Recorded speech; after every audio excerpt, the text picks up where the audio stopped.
In the humid summer of 1847, 13 members of the prominent Bogard family died within hours of each other in their Garden District mansion in New Orleans. The official records buried deep in the Louisiana State Archives list the cause as sudden fever, but the hastily scribbled notes in the margins tell a different story. Dr. Armand Tubito, the attending physician, wrote in his private journal that he had never witnessed such synchronized agony, and that the symptoms bore no resemblance to any known disease.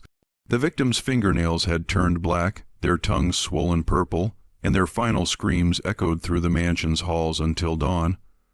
What makes this case even more disturbing is that every single death occurred exactly 90 minutes after the family's traditional Sunday supper, and the only person in the house who survived was Violet, the head cook in the kitchen. For over a century and 70 years, this tragedy has remained one of New Orleans' most carefully guarded secrets, hidden behind a wall of shame, fear, and deliberate silence. But tonight, we're going to uncover the truth about what really happened in that kitchen and why an entire bloodline disappeared in a single evening. Before we continue with the story of Violet and the Bogard massacre, make sure you're subscribed to our channel, because stories like this one are exactly why we dive deep into America's darkest forgotten histories. Hit that subscribe button and let us know in the comments what state you're listening from. We love connecting with fellow mystery enthusiasts from across the country. The truth about that fatal Sunday supper began years before the first drop of poison touched aristocratic lips rooted in a cycle of cruelty that would eventually demand its due. New Orleans in 1847 was a city of stark contrasts, where magnificent mansions rose like monuments to wealth, while the foundation of that prosperity rested on human bondage. The Garden District, where Spanish moss draped over wrought iron balconies like funeral shrouds, housed the city's elite sugar plantation owners, cotton merchants, and shipping magnates who had built their fortunes on the backs of enslaved labor. The Beauregard Mansion stood as one of the district's crown jewels, a three-story Greek Revival masterpiece with towering Corinthian columns that seemed to scrape the Louisiana sky. Octave Beauregard had inherited both the house and the family's vast sugar plantation from his father, along with a reputation for being what polite society called a strict disciplinarian, and what his slaves knew as something far more sinister. At 43, Octave commanded his household with the same iron fist he used to rule his plantation. His wife, Celeste, a delicate woman from a prominent Creole family, had long ago learned to turn a blind eye to her husband's cruelties in exchange for maintaining her position in society. Their 4 children, Etienne, 19, Margot, 17, Philippe, 15, and little Amalie, just 8, had been raised to view the enslaved people around them as property, no different from the fine china or silver candlesticks that adorned their dining room. The mansion housed not just the immediate family, but also Octave's younger brother, Auguste, and his wife, Lucille, with their twin sons, Henry and Louis, both 14. Auguste served as overseer of the plantation's business affairs in the city, while Lucille fancied herself a patron of the arts, hosting elaborate salons for New Orleans' cultural elite. Completing the household were Octave's elderly mother, Grand-Mère Bourard, who at 78 still wielded considerable influence over family decisions, and Celeste's spinster sister, Tante Félicité, whose sharp tongue and sharper eyes missed nothing that transpired within the mansion's walls. In this world of privilege and power lived 26 enslaved souls, each bearing the invisible scars of their bondage, but none bore heavier scars than Violet. Violet had been born in the mansion's slave quarters in 1823, the daughter of Essie, the previous head cook, who had died of exhaustion when Violet was barely 14. From that tender age, Violet had been thrust into the role of feeding the very family that owned her body and soul. She possessed an almost supernatural skill in the kitchen. Her hands seemed to know exactly how much spice to add, how long to let the roux darken, and which herbs would transform simple ingredients into culinary masterpieces that earned the beau regards praise throughout New Orleans society. But Violet's talents came at a price that few in the house understood. She worked 18 hours a day, rising before dawn to prepare breakfast, and collapsing long after midnight once the last dish had been cleaned. Her small windowless room in the servants' quarters contained nothing but a straw mattress, a single change of clothes, and a small wooden cross that had belonged to her mother. What made Violet's situation even more unbearable was her unique position in the household hierarchy. As head cook, she was expected to maintain the family's reputation for hosting the finest dinners in the district. Yet, she was forbidden from tasting the very food she prepared. She knew the texture of every sauce by sight, the doneness of every roast by smell, and the sweetness of every dessert by intuition alone. This cruel irony wasn't lost on Octave, who took perverse pleasure in reminding her that while she created food fit for kings, she would eat nothing but scraps for the rest of her life. The other enslaved people in the household looked to Violet with a mixture of respect and pity. They respected her skills and the small privileges her position afforded. She was rarely whipped, never sent to work in the cane fields, and sometimes received cast-off dresses from the ladies of the house. But they also pied her isolation, for her demanding schedule left little time for the friendships and small moments of joy that made their harsh existence bearable. Among the household staff was Samuel, the stable-master's son, who at 28 had caught Violet's eye, despite the dangers such attraction could bring. Their stolen glances across the courtyard and whispered conversations in the kitchen after midnight had blossomed into something deeper. Though both knew that love was a luxury slaves could rarely afford, Samuel dreamed of somehow purchasing their freedom and starting a life together in the free territories, but on a plantation where a strong field, and might earn his master $50 a year in profit. Such dreams seemed as distant as the stars. There was also old Moses, the butler who had served the family for over 40 years, and whose bent back and graying hair told the story of decades spent bowing to Boggart demands. Moses had developed an almost supernatural ability to anticipate the family's needs, appearing with wine before it was requested, and knowing exactly when to make himself invisible during their more private conversations. His loyalty to the family was legendary among New Orleans society, though those who looked closely might have noticed the cold fire that burned in his ancient eyes. Young Lily, barely 16, worked as a lady's maid to Celeste and her daughters. Her beauty had not gone unnoticed by the men of the house, and she lived in constant fear of the attention such notice might bring. She moved through the mansion like a ghost, trying to remain invisible while performing her duties with the perfection expected of her. In the stables worked Thomas, Samuel's father, whose knowledge of horses was matched only by his understanding of how to survive in a world designed to break him. Thomas had outlived 3 masters and buried 2 wives, learning long ago that the key to survival was never letting your true thoughts show on your face. The mansion's daily routine followed a precise schedule that had been established over decades. Breakfast was served at 7 sharp, with the family gathering in the morning room overlooking the garden. Luncheon occurred at 1:00, often featuring guests from New Orleans society who came to discuss business or social matters. But it was the Sunday supper that represented the crown jewel of the week's dining. Every Sunday evening at 6:00, the entire extended family would gather in the grand dining room beneath the crystal chandelier that had been imported from Paris at tremendous expense. The table, which could seat 20, would be set with the finest china, sterling silver, and crystal glasses that caught the candle light like captured stars. These Sunday suppers were sacred to the Boggards, a time when business was set aside and family bonds were celebrated and strengthened.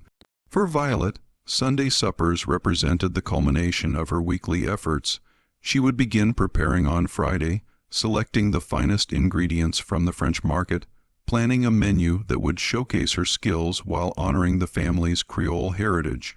The meal typically consisted of 7 courses: a light soup, fish prepared with delicate sauces, fowl seasoned with exotic spices, multiple vegetable dishes featuring whatever was freshest from the garden, elaborate meat courses that demonstrated both her skill and the family's wealth, and finally desserts that were works of art as much as food.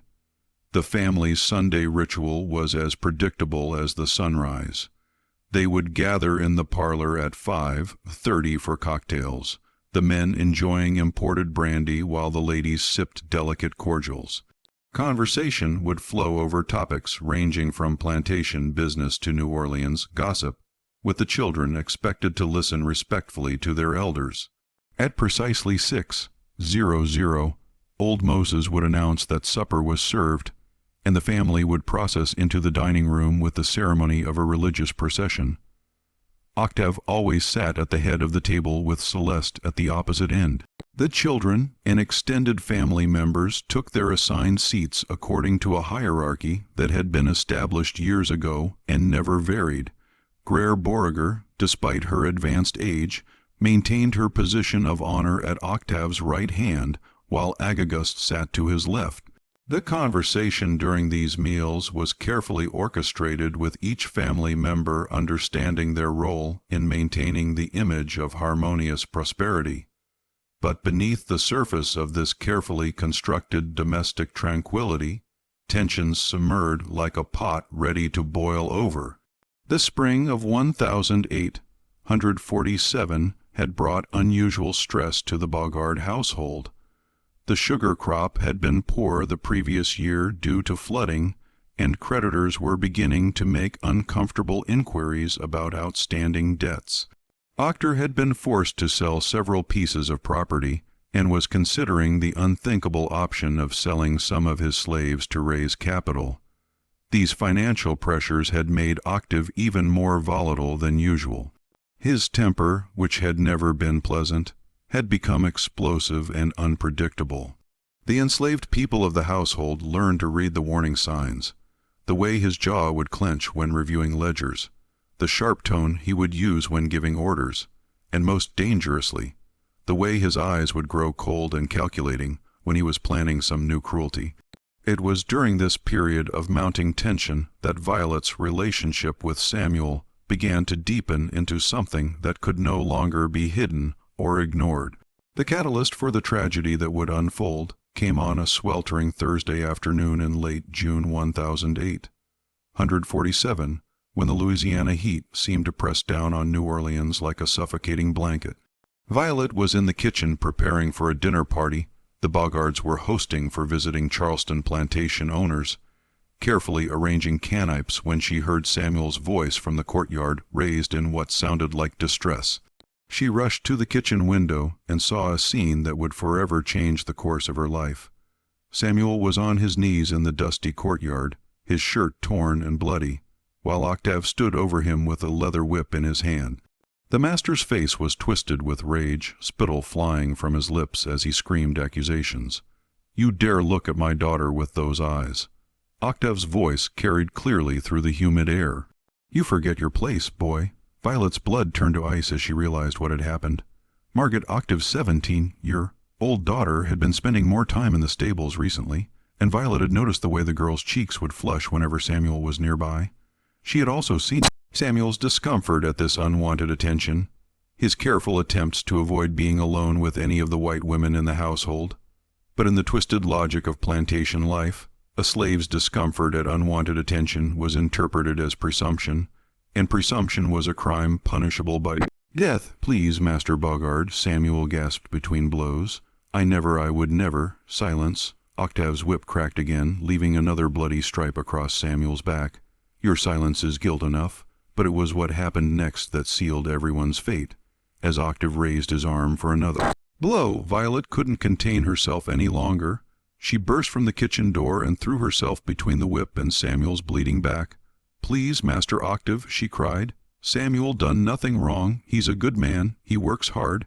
The words died in her throat as Octave's face turned toward her, his expression shifting from rage to something far more dangerous, cold, calculating fury. The other slaves in the courtyard seemed to shrink back into the shadows, sensing that something terrible was about to unfold. So, Octave said, his voice dropping to a whisper that was somehow more terrifying than his previous shouting, "The cook thinks she can tell me how to discipline my property." Violet's knees began to shake, but she didn't move from her position, shielding Samuel. "No, master. You just what?"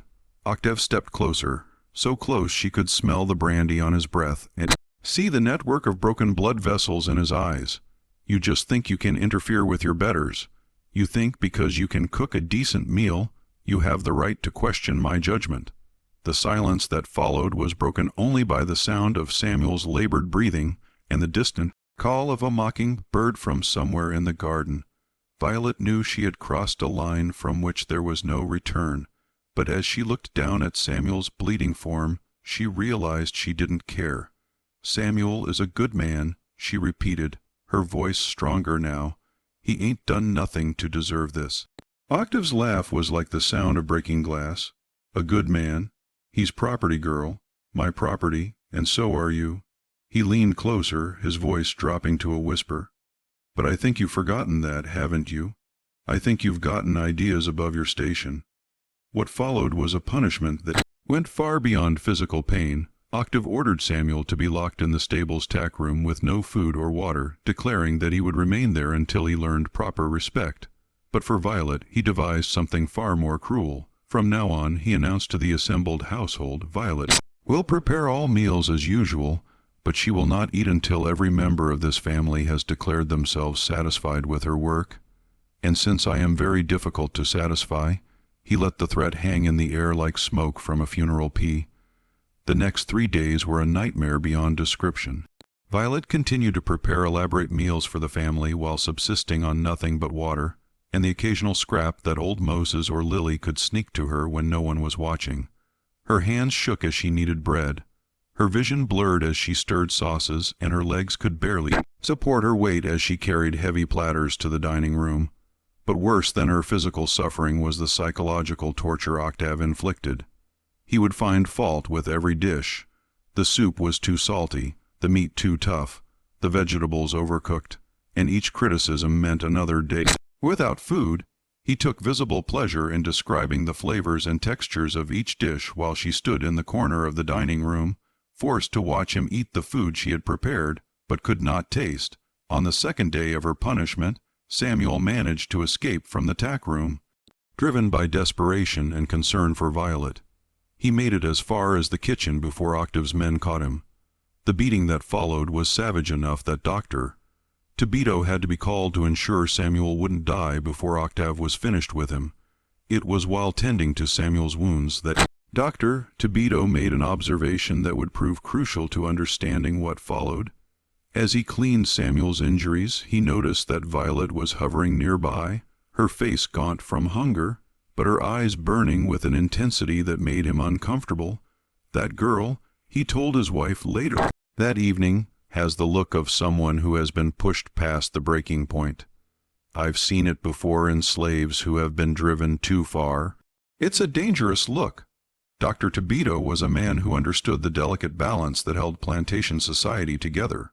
Born into a family of modest means, he had worked his way up to become one of New Orleans' most respected physicians, serving both the wealthy plantation families, and when his conscience demanded it, providing secret medical care to slaves whose masters would rather let them die than pay for treatment.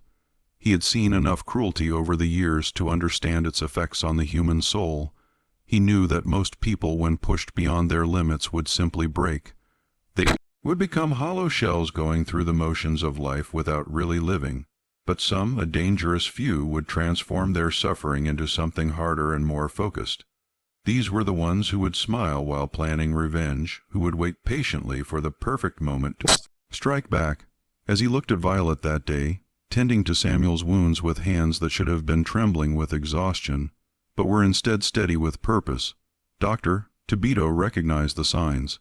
He made a mental note to warn Octave that his cruelty was creating a dangerous situation. Like many such good intentions, it was something he kept meaning to do until it was too late. On the third day of her punishment, something inside Violet died and something else was born, As she stood in the dining room watching Octave savor a piece of her famous praline bread pudding, describing its flavors with theatrical enthusiasm while she swayed on her feet from hunger, a cold clarity settled over her mind like fog rolling in from the Mississippi. She began to notice things she had never paid attention to before. The way Octave's hand shook slightly when he was nervous, indicating that his financial troubles were worse than the family let on. The way Celeste's eyes would dart to the brandy decanter when she thought no one was looking, suggesting that the lady of the house was developing a dependency on alcohol to cope with her life. The way young Phipe would steal glances at Lily when he thought his parents weren't watching, a look that made Violet's stomach turn with its implications. But most importantly, she began to pay attention to the family's routines, their preferences, their habits. She noticed that Gromberger always took her medicine exactly 30 minutes before meals. She observed that August had a nervous habit of checking his pocket watch precisely every 15 minutes during dinner. She saw that little Amalie always ate her vegetables first, saving her favorite parts of the meal for last. These observations, which had once been simply part of her job as a cook, now took on a different significance. She began to see the family not as her oppressors, but as a puzzle to be solved, a problem that required the right solution. It was on that third night, as she finally collapsed on her straw mattress after Octave had grudgingly declared himself marginally satisfied with her evening meal, that Violet made the decision that would seal all their fates. She would continue to serve the Bogart family with the same skill and dedication she had always shown, but she would serve them in a way they would never forget. The plan that began to form in her mind was not born of sudden rage or desperate impulse. It was crafted with the same careful attention to detail that she brought to her finest meals, seasoned with the patient wisdom she had learned from years of observing the family's habits and preferences. She would wait for the perfect moment, and when that moment came, she would serve the Bogart family a meal they would remember for eternity. As July blazed into existence with temperatures that seemed to melt the very air, Violet's outward behavior returned to what the family considered normal. She resumed her duties with quiet efficiency, her face a mask of proper servitude that gave no hint of the calculations taking place behind her dark eyes. To the casual observer, it appeared that Octave's punishment had achieved its intended effect. His rebellious cook had been broken and returned to her proper place in the household hierarchy. But those who knew Violet well began to notice subtle changes. Old Moses, whose decades of survival had taught him to read people like weather signs, observed that Violet's movements had acquired a different quality. Where once she had worked with the fluid grace of someone who loved her craft, now she moved with the mechanical precision of clockwork. Her famous intuition in the kitchen, the ability to taste a sauce with her eyes, or know exactly when bread was ready by the sound of the oven, seemed to have sharpened into something almost supernatural. Samuel, still recovering from his beating in the slave quarters, watched Violet with growing concern during their stolen moments together. The woman he had fallen in love with had possessed a warmth that could melt butter and a laugh that could chase away the darkest sorrows. The woman who now visited him in the Preed, on darkness, seemed carved from different material entirely. Her touch was still gentle when she cleaned his wounds, but her eyes held a coldness that reminded him uncomfortably of the way snakes looked at their prey just before striking.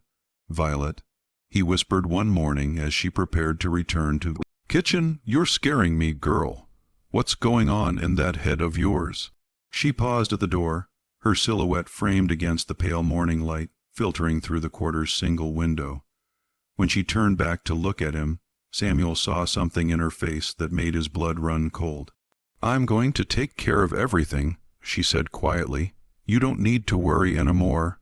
"What do you mean, take care of everything?" But she was already gone, leaving Samuel with the terrible certainty that the woman he loved was planning something that would destroy them all.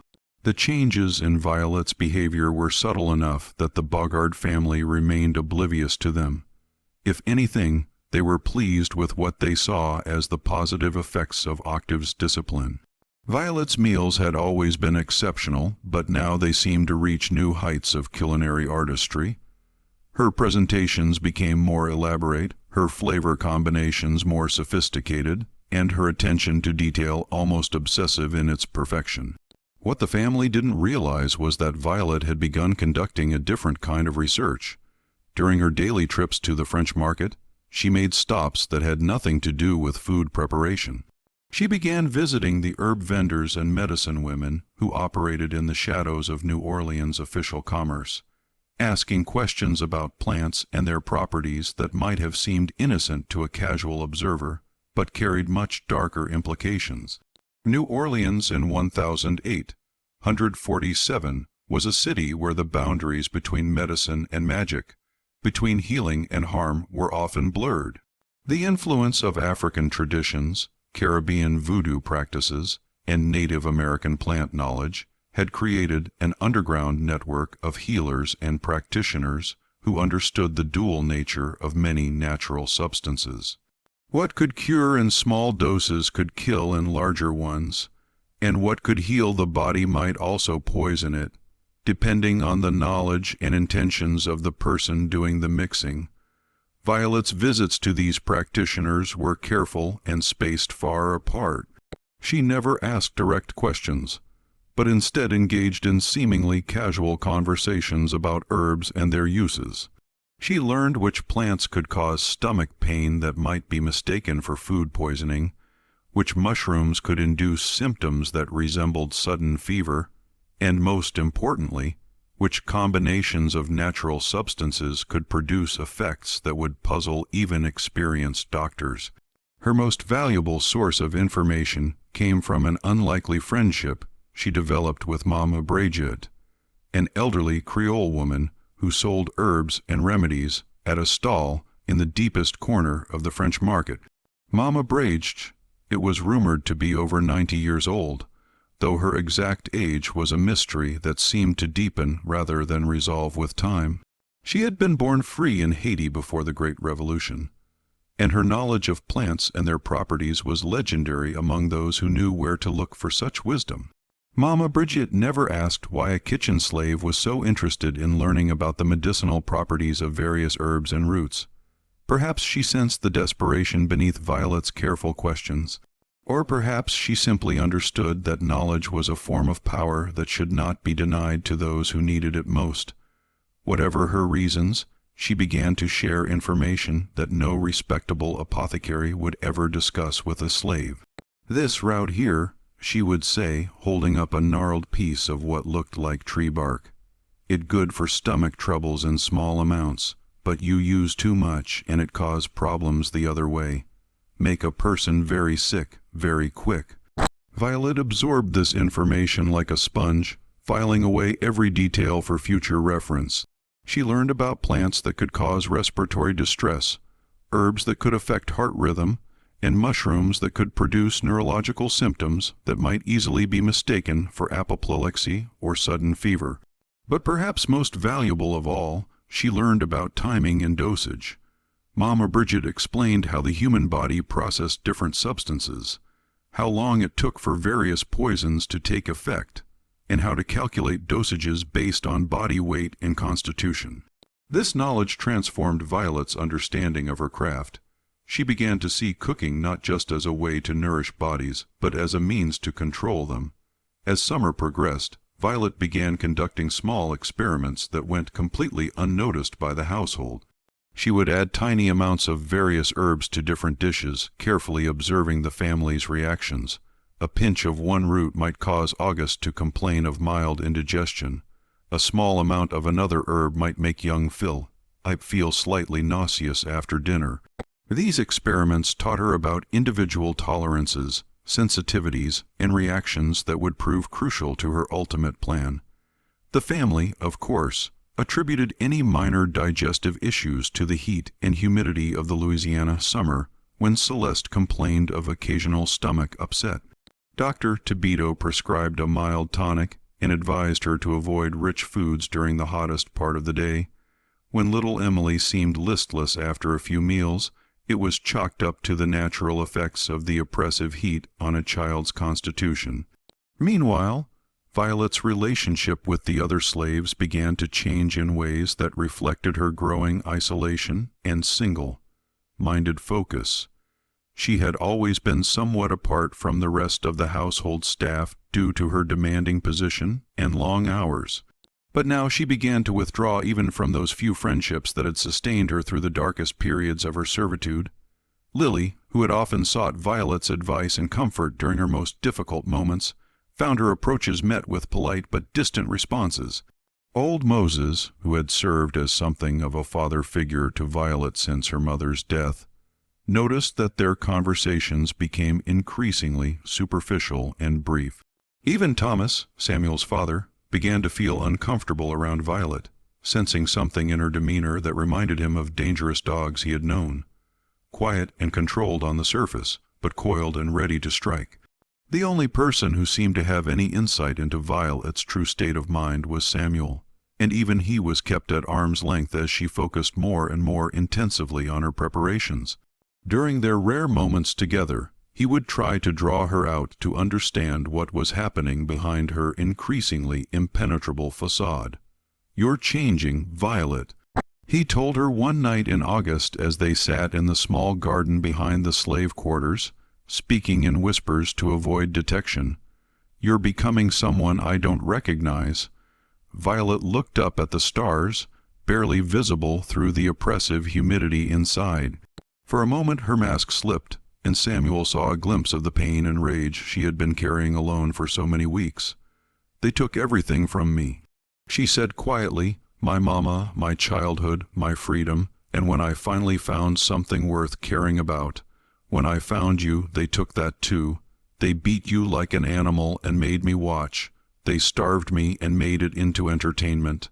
Samuel reached for her hand, but she pulled away. "That don't mean you got to become like them." "I'm not becoming like them," Violet replied, and the coldness in her voice made Samuel's skin crawl. "They destroy because they enjoy it. I'm going to destroy because it's necessary." "What are you planning, Violet? What are you going to do?" She looked at him for a long moment, and Samuel saw something in her eyes that he had never seen before. A kind of peace that was somehow more terrifying than any rage could have been. "I'm going to serve them exactly what they deserve," she said. "Nothing more, nothing less." As summer began its slow transition into fall, Violet's preparations entered their final phase. She had identified the substances she would need, tested their effects in small doses, and studied the family's routines until she could predict their behavior with clock-like precision. Now, all that remained was to choose the perfect moment and execute her plan with the same flawless precision she brought to preparing a 7-course meal. The opportunity she had been waiting for presented itself in late September, when Octave announced that the family would be hosting a grand Sunday supper to celebrate the successful harvest of their sugar crop. The meal would mark not just the end of the growing season, but also Octave's triumph over the financial difficulties that had plagued him throughout the year. Creditors had been paid, debts satisfied, and the plantation was once again on solid financial footing. It would be, Octave declared, a feast to remember. As September's heat began to ease into the more bearable warmth of early fall, the Beauregard mansion buzzed with preparations for what Octave had declared would be the finest Sunday supper New Orleans has ever witnessed. The successful sugar harvest had not only rescued the family from their financial difficulties, but had also restored Octave's confidence in his position as one of the city's most prominent plantation owners. The guest list for this celebration read like a who's who of Louisiana society.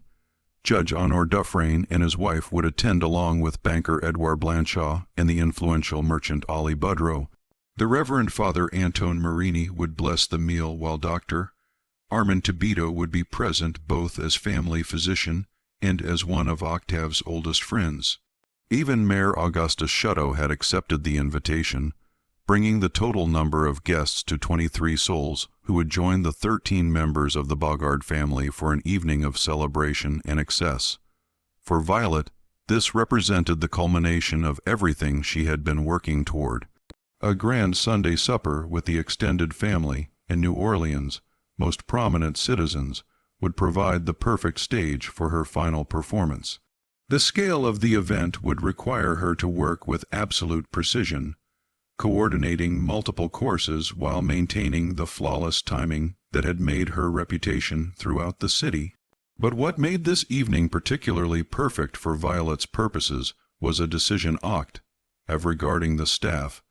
Due to the importance of the occasion, he had decreed that all the house slaves would remain in the mansion throughout the evening, ready to attend to any need that might arise. This meant that when the moment came, everyone who had participated in or witnessed her humiliation would be present to see its resolution. As the days leading up to the supper unfolded, Violet threw herself into preparations with an intensity that impressed even the jaded members of the Bogard household. She spent hours at the French market, selecting ingredients with a meticulousness that bordered on obsession. Each tomato was examined for perfect ripeness, each cut of meat inspected for ideal marbling, and each herb tested for optimal potency and freshness. Her menu for the evening was a masterpiece of Creole cuisine that would showcase not only her skills, but also the full range of her knowledge about food and its effects on the human body.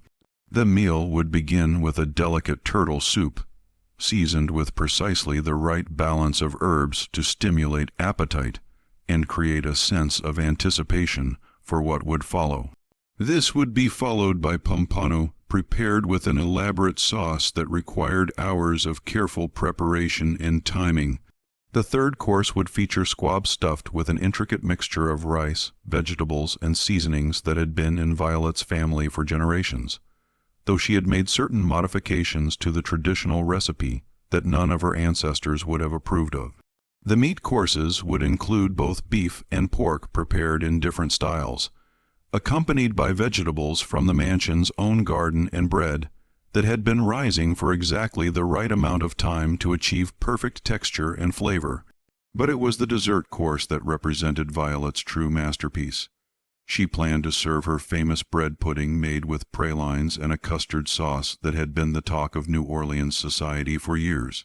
The recipe had been her mother's secret, passed down through generations of enslaved cooks who had perfected it in plantation kitchens throughout Louisiana.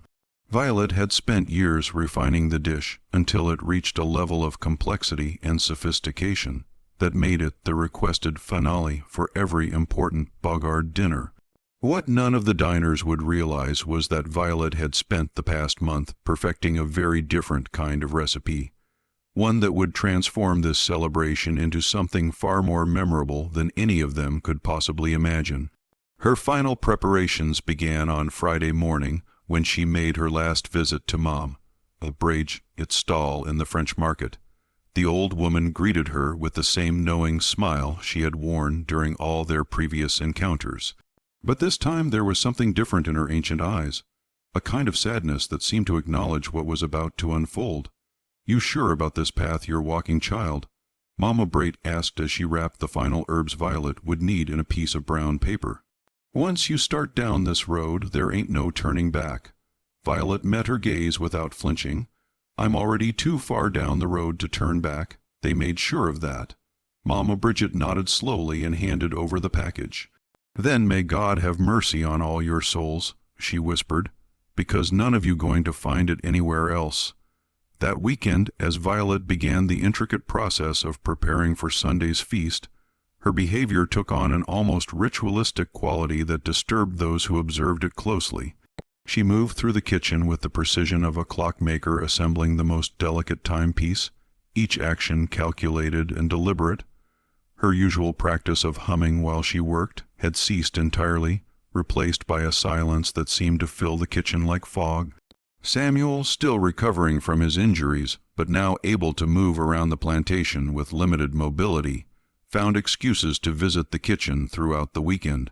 What he saw there filled him with a dread he couldn't quite articulate. Violet worked with mechanical precision, her face expressionless as she prepared components of the meal with a kind of cold artistry that bore no resemblance to the joy she had once taken in cooking. On Saturday evening, as Violet finished the preliminary preparations for the next day's feast, Samuel finally confronted her directly. He waited until the kitchen was empty except for the two of them, then approached her as she stood cleaning her knives with obsessive thoroughness. "Violet, I'm begging you," he said, his voice barely above a whisper. "Whatever you're planning, don't do it. We can find another way." She didn't look up from her work, but her hands stilled on the blade she was polishing. "Another way to what, Samuel? To get free, to get justice, to justice."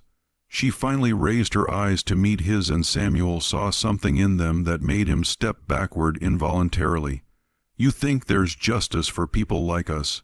You think if we just wait long enough, pray hard enough, work hard enough, someone's going to come along and set things right. I think if you do what you're planning, you're going to destroy yourself along with them." Violet set down her knife and turned to face him fully. "I've already been destroyed, Samuel. What's left is just deciding whether I'm going to die alone or take them with me. And what about me? What about us? What?" For the first time in weeks, Samuel saw a flicker of the woman he had fallen in love with cross Violet's face, but it was gone so quickly. He might have imagined it. "If you really love me," she said quietly, "you'll find a way to not be here tomorrow night." Samuel stared at her for a long moment, understanding finally dawning in his eyes. "Dear God, Violet, what have you done?" But she had already turned back to her work, and Samuel knew that any chance he might have had to change her mind had passed weeks ago in a dusty courtyard under a blazing sun, when a whip had fallen across his back, and something inside the woman he loved had died forever.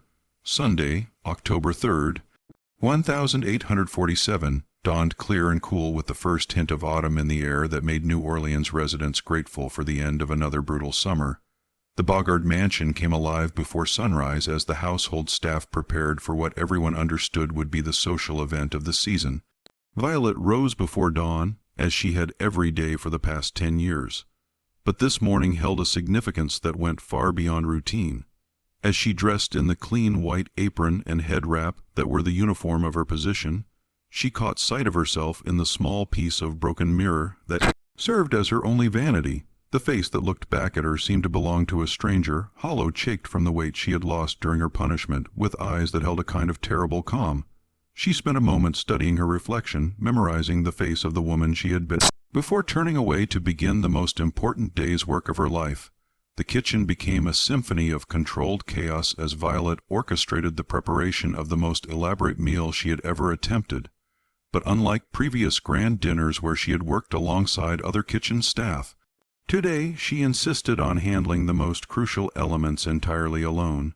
She prepared the sauces in solitude, mixed the seasonings without assistance, and guarded her workspace with a jealousy that surprised even herself. Old Moses, whose duties as butler required him to coordinate between the kitchen and dining room, noticed that Violet seemed to have developed an almost supernatural awareness of everyone's location in the house.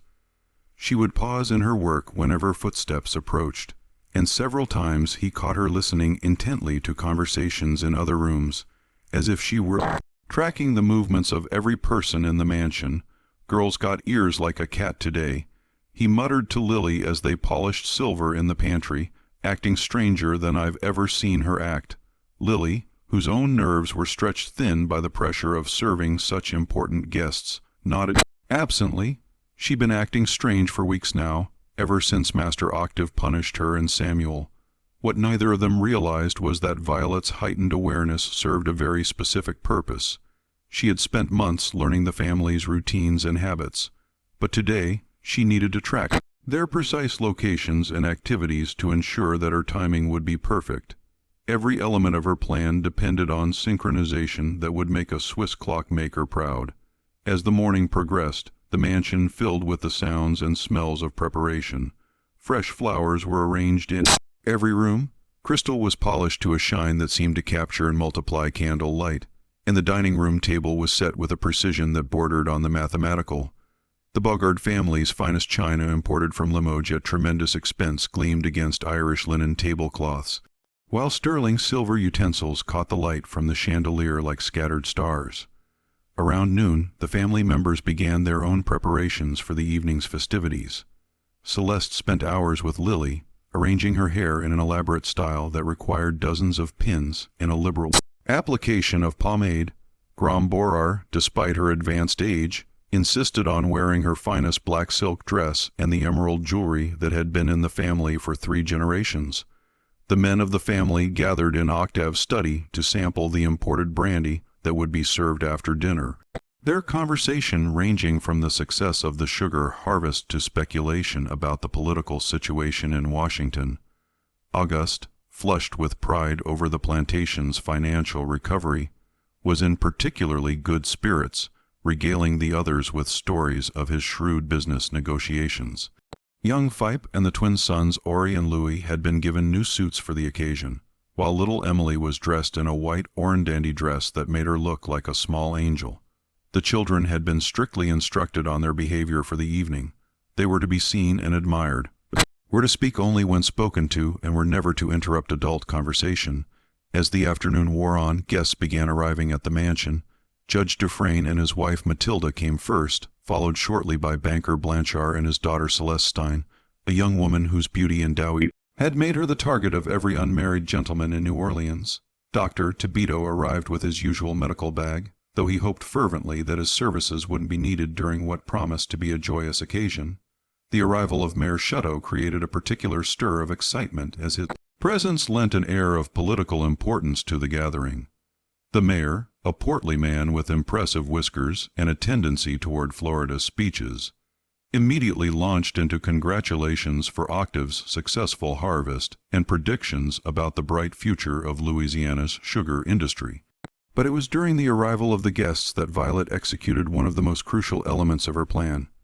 As the house filled with visitors and the normal staff routines were disrupted by the demands of hospitality, she made her final additions to the evening's menu. Working with concentrated focus of a pharmacist preparing medicine, she added carefully measured amounts of various substances to different components of the meal.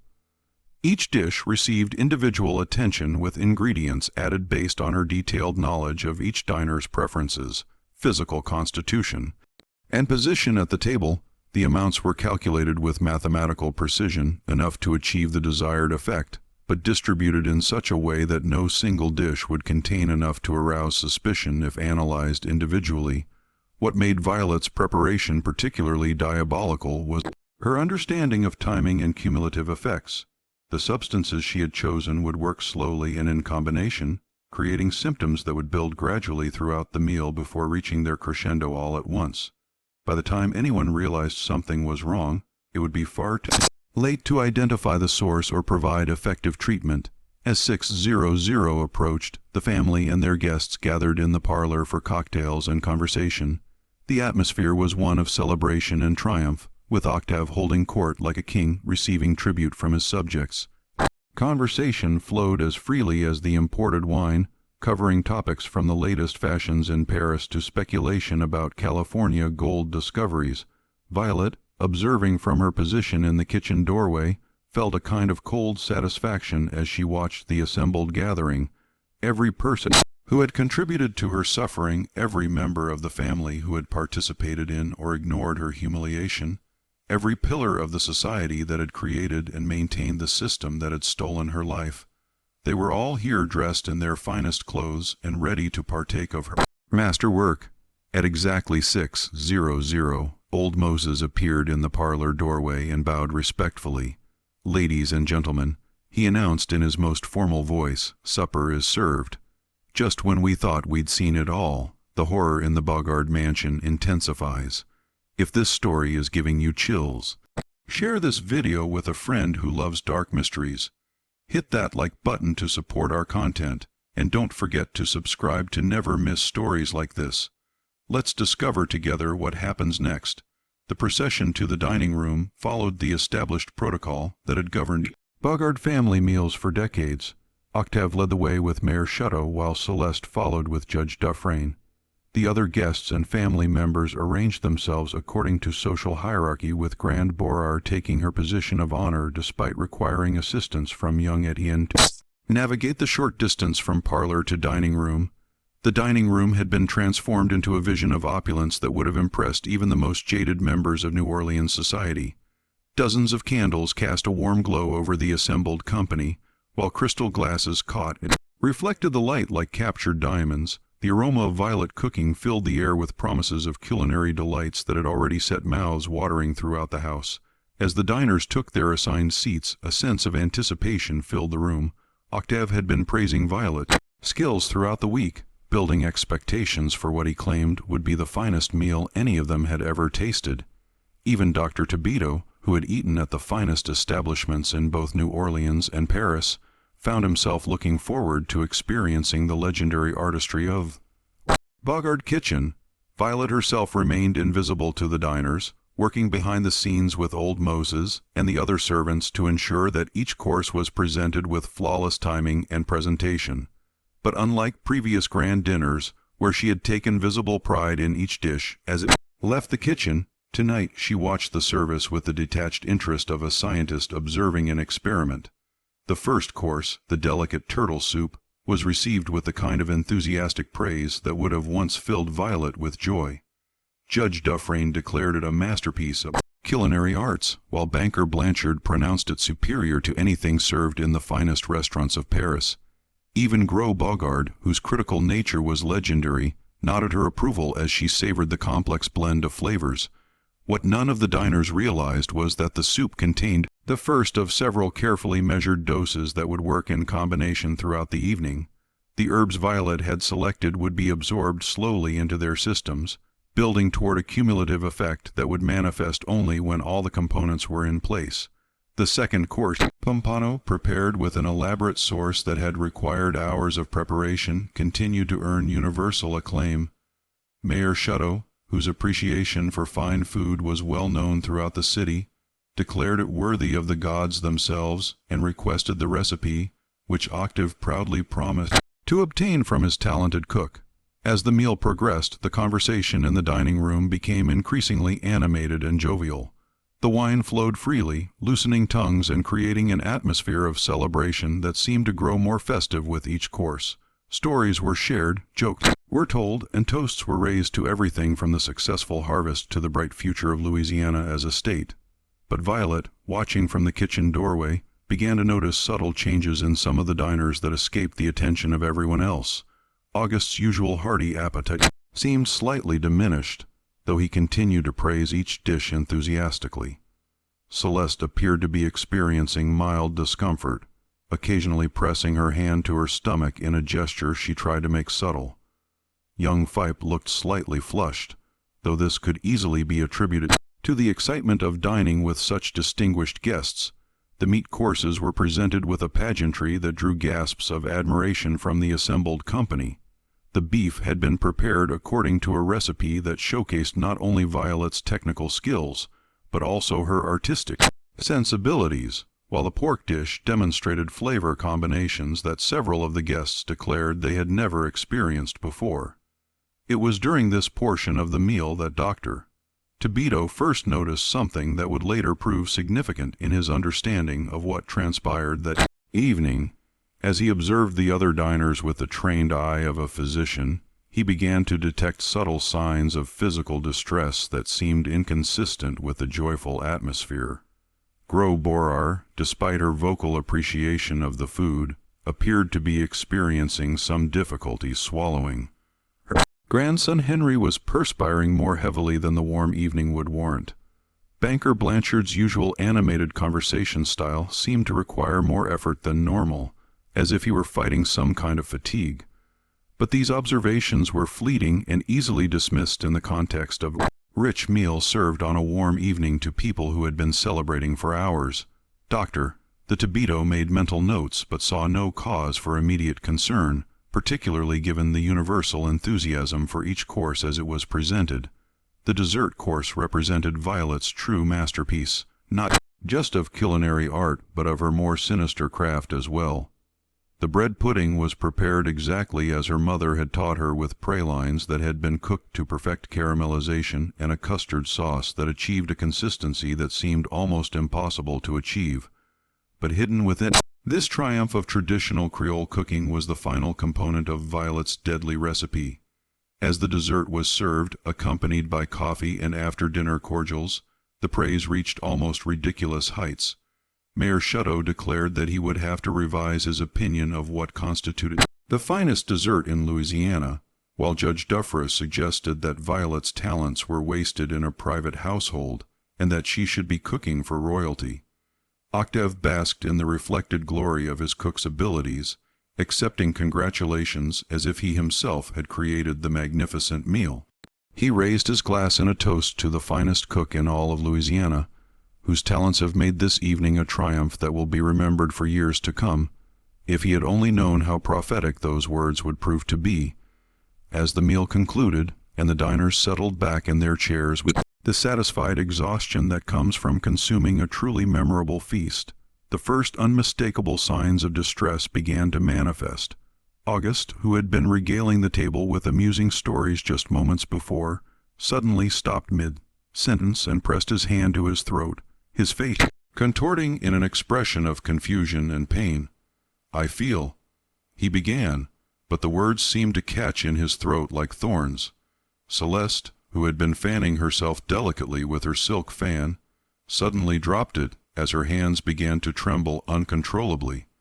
The color drained from her face, leaving her complexion the color of old parchment. "Something's wrong," Dr. Thibault said, rising from his chair with the sudden alertness of a man whose medical training had just been activated by an emergency.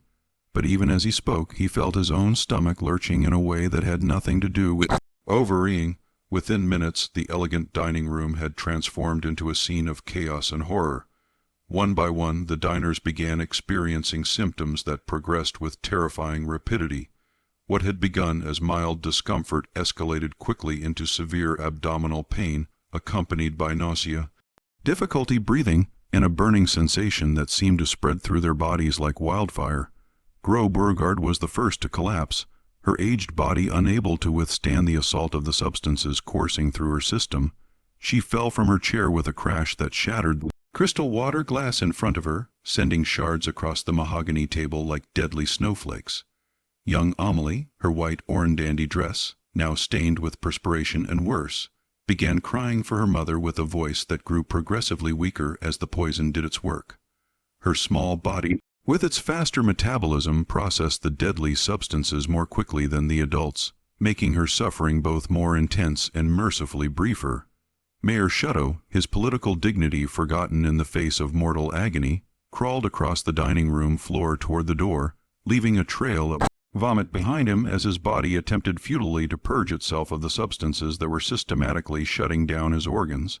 Dr. Tobito, even as his own vision began to blur and his hands shook uncontrollably, attempted to provide medical assistance to the other victims, but his training had never prepared him for anything like this. A mass poisoning that affected multiple body systems simultaneously and seemed designed to overwhelm every natural defense the human body possessed. "Get help," he managed to gasp to old Moses, who stood in the doorway, frozen with shock at the scene unfolding before him. "Send for." But the words died in his throat as another wave of agony doubled him over, and he realized with the clear-headed certainty that sometimes comes in moments of extreme crisis that help would arrive too late for any of them. In the kitchen, Violet stood perfectly still, listening to the sounds of chaos and death emanating from the dining room. Her face remained expressionless, but tears ran down her cheeks in steady streams, not tears of regret, but tears of release, as if a pressure that had been building inside her for months was finally finding its outlet. Samuel found her there standing like a statue in the middle of the kitchen she had ruled for so many years. He had tried to follow her advice to absent himself from the plantation that evening, but his love for her had made it impossible to leave. Now, hearing the screams and seeing her tears, he understood the full magnitude of what she had done. "Violet," he whispered, reaching toward her with hands that shook not from poison but from grief. "What have you done?" She turned toward him, and for the first time in weeks, he saw something in her eyes that resembled the woman he had fallen in love with. But it was a resemblance only. The woman he had known was gone forever, replaced by someone who had been transformed by suffering into an instrument of justice as terrible and final as the grave itself. "I served them exactly what they deserved," she said quietly, her voice barely audible above the diminishing sounds from the dining room. Nothing more, nothing less. By midnight, the Bogard mansion had fallen silent, except for the whispered prayers of the surviving slaves and the scratch of Dr. Tebito's pen as he struggled to complete the death certificates required by law. His own survival remained a mystery that would puzzle him for the rest of his life. Perhaps his smaller portion sizes due to his naturally modest appetite had saved him. Or perhaps his body's years of exposure to various medicines had given him some resistance to the deadly cocktail Violet had prepared. The official cause of death recorded in the parish records that still exist today in the Louisiana State Archives was listed as sudden fever of unknown origin. Dr. Tebito knew this was not accurate, but he also understood that the truth would serve no one. A mass poisoning at one of New Orleans' most prominent social gatherings would create panic throughout the city and destroy the reputation of everyone connected to the Bogard name. More practically, he recognized that Violet had crafted her revenge with such skill that proving murder would be virtually impossible. The substances she had used were all naturally occurring, and their effects in combination would be impossible to identify with the medical knowledge and investigative techniques available in 1847. Any autopsy would reveal only that the victims had died of systemic organ failure, which could be attributed to any number of natural causes. The aftermath of what became known in whispered conversations as the Bogard tragedy reverberated throughout New Orleans society for years to come. The plantation, with its entire owning family dead, was seized by creditors and sold at auction. The mansion itself stood empty for nearly a decade before being purchased by a northern businessman who had no knowledge of its history. The enslaved people of the Bogard household were scattered to different buyers throughout Louisiana, their families broken apart in the cold mathematics of estate liquidation. Some, like old Moses and Thomas, were purchased by plantation owners who valued their experience and skills. Others, particularly the younger ones like Lily, disappeared into the vast network of human trafficking that supplied labor to sugar plantations throughout the South. Samuel survived long enough to be sold to a cotton plantation in Mississippi, where he died 2 years later in an accident that may or may not have been truly accidental. Those who knew him said that he never recovered from the trauma of that October evening, and that he seemed to welcome death when it finally came for him. Violet herself vanished completely from the historical record after that night. Some accounts suggest that she was sold to a plantation in the remote parishes of Louisiana, where she died in obscurity within a few years. Others claim that she escaped during the chaos following the discovery of the bodies and made her way to freedom in the northern states or Canada. But the most persistent legend, whispered among the Creole communities of New Orleans, for generations held that Violet was never caught or sold, because she had simply walked away from the plantation that night and disappeared into the shadows of the French Quarter. According to this version of events, she survived by using her extraordinary cooking skills to feed the poorest members of New Orleans society, living under an assumed name and finding a kind of redemption through service to those who needed help most. Dr. Tebito, who carried the secret of what he had witnessed for the rest of his life, left behind a private journal that was discovered by his descendants more than a century later. In it, he recorded his observations about that terrible evening and his growing understanding of how the crime had been committed. His notes reveal a deep admiration for the precision and skill with which Violet had planned and executed her revenge, even as he struggled with the moral implications of what she had done. She was not a killer by nature, he wrote in one entry dated several months after the tragedy. She was a woman driven to become something she had never wanted to be by circumstances that would have broken most people long before they reached her breaking point. If there is guilt to be assigned in this matter, it must be shared by all of us who participated in or tolerated the system that created such desperation. The Bogard mansion, when it was finally occupied again in the late 1850s, became the site of numerous unexplained incidents that locals attributed to supernatural causes. Dinner guests reported feeling suddenly ill during meals. Servants complained of strange smells emanating from the kitchen, and more than one cook quit after claiming to have seen the figure of a young black woman standing by the stove in the preed, on hours. These stories, combined with the persistent rumors about the real cause of the Bogard family's demise, contributed to the mansion's reputation as one of New Orleans' most haunted houses. The building changed hands frequently over the following decades, with few owners remaining for more than a year or two before selling and moving elsewhere.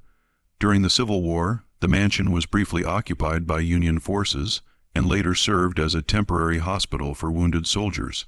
Military records from this period include several reports of patients experiencing mysterious illnesses that seem to have no medical explanation, leading to speculation that whatever had caused the original tragedy continued to affect those who entered the house.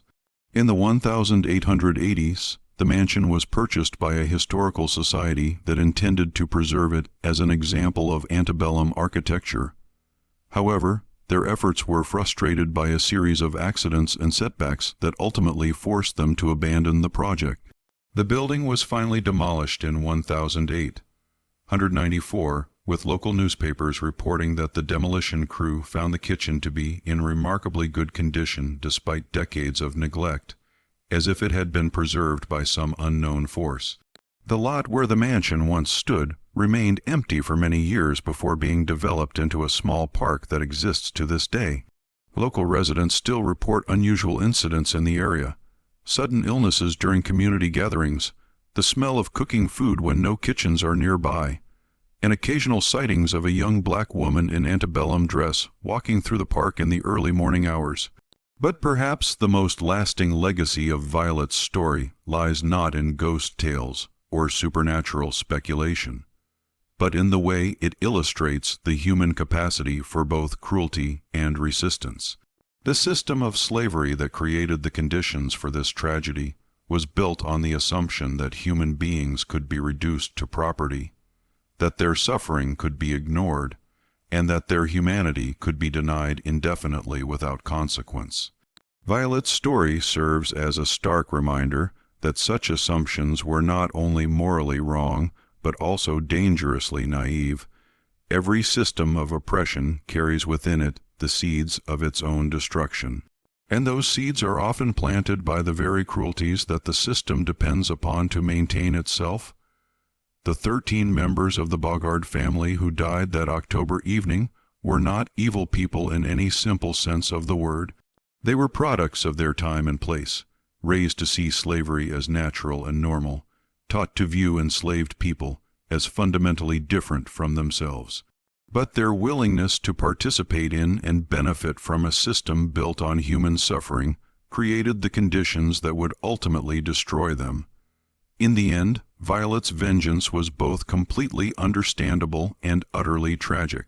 Understandable because of the inhuman treatment that drove her to it, and tragic because it represented the corruption of a soul that had once found joy in creating nourishment and bringing pleasure to others. The woman who had once taken pride in feeding people became someone who found purpose in destroying them, not because she was inherently evil, but because the world she lived in had left her no other path to dignity and justice. This mystery shows us that the most terrifying horrors are often those thoughts